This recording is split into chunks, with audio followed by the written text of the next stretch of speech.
様の拳などかほどにも効かんわい。お前はもう死んでいる。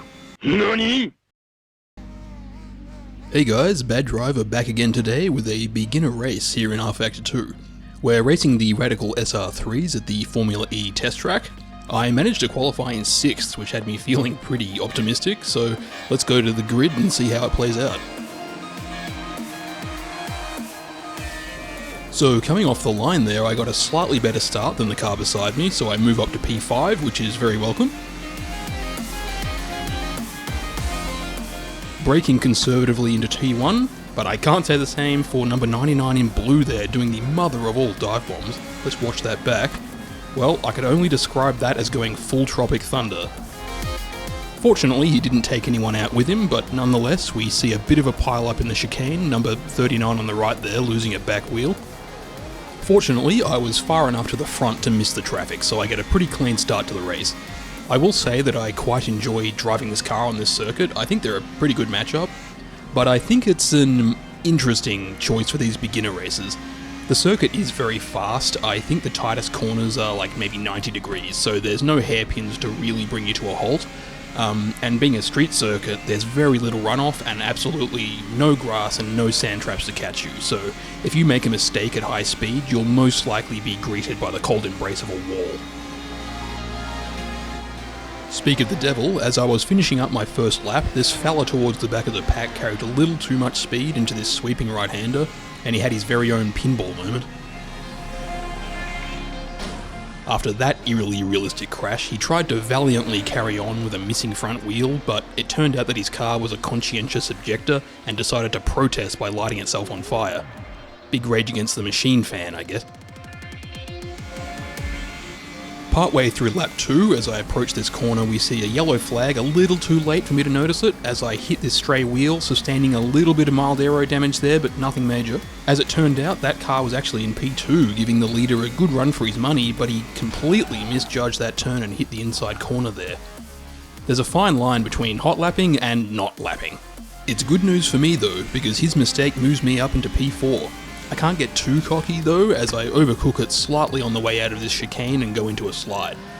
Fortunately, I managed to recover it, but because I'm an idiot who doesn't learn my lessons, I managed to make the exact same mistake again on the following lap.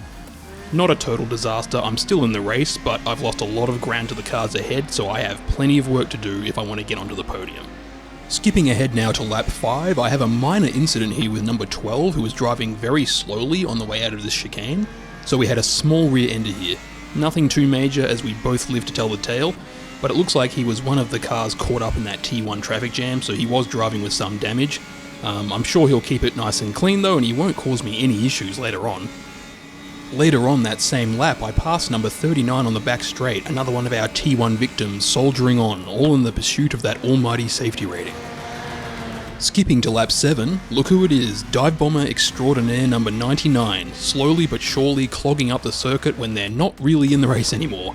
I think this is actually a flaw with the whole safety rating system. It's natural that players, especially in the beginning races, are very keen to get their safety rating up so that they can have access to more types of and better quality races.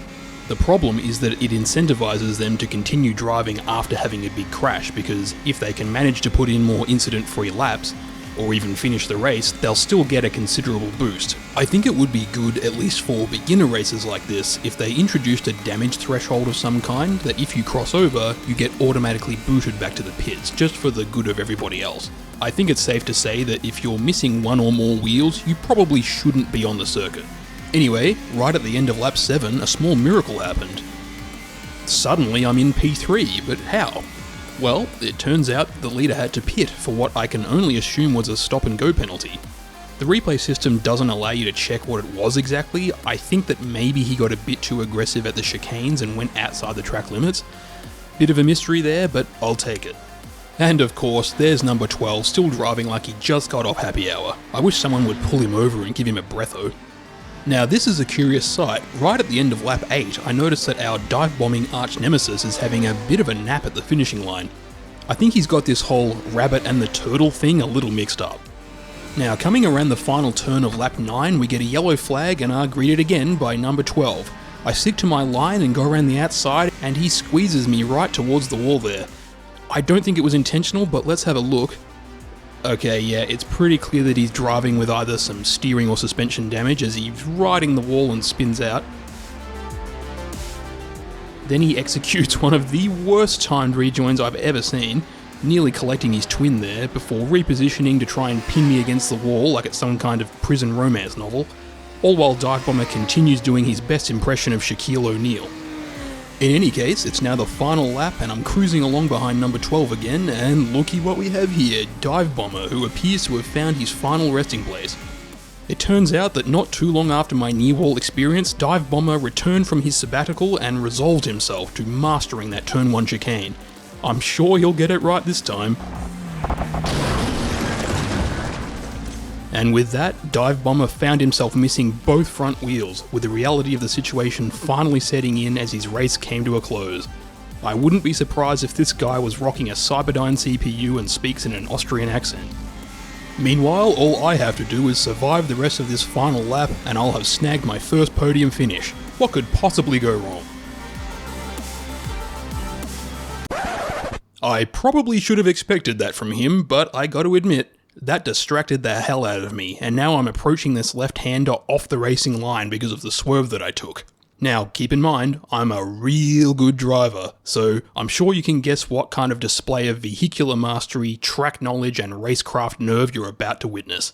Well, I miss my braking point, and slam into the wall, busting off my right rear wheel and killing the engine in one fell swoop, bringing my race to its saddest possible end. When I'm in P3 on the last bloody lap.